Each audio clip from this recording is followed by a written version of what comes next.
மக்களை காப்போம், தமிழகத்தை மீட்போம் என்ற பெயரில் அதிமுக பொதுச் செயலாளர் எடப்பாடி பழனிசாமி வரும் 7ஆம் தேதி முதல் சுற்றுப்பயணம் மேற்கொள்கிறார். இதற்கான தொடக்க விழா கோவை மாவட்டம் மேட்டுப்பாளையத்தில் நடைபெறுகிறது. சுற்றுப்பயணத்தின் தொடக்க விழாவில் பங்கேற்க பாஜகவிற்கு அழைப்பு விடுக்கப்பட்டுள்ளது.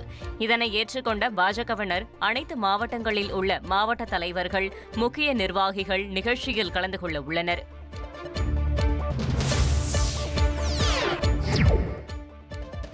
தமிழக வெற்றிக் கழக தலைவர் விஜயின் அரசியல் ஸ்டண்ட் எடுபடாது என அமைச்சர் ரகுபதி விமர்சித்துள்ளார். போலீஸ் விசாரணையில் உயிரிழந்த இளைஞர் அஜித்குமார் குடும்பத்தை விஜய் சந்தித்தது குறித்து பேசிய அவர், மக்கள் மனதில் இருப்பது முதல்வர் ஸ்டாலின் தான் என்றார்.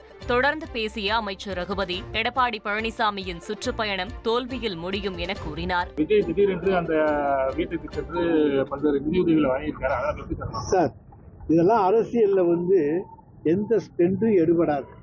ஏன்னா நாங்க மக்களுடைய மனதிலே இருக்கின்றோம்.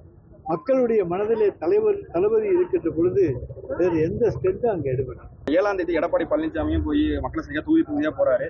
இது எவ்வளவு தூரம் அவர் அதாவது ஏட்டிக்கு போட்டி, அதுக்கு பேர் பழனிசாமி. நாங்க ஒண்ணு பண்ணாத பின்பற்றி ஏதாவது செஞ்சு அதுல தோல்வியை தழுவக்கூடிய ஒரு வெற்றிகரமான நபர் தான் எடப்பாடி பழனிசாமி. இதுவரை தோல்வி கண்ட எடப்பாடி பழனிசாமி தொடர்ந்து தோல்வி காண்பார்.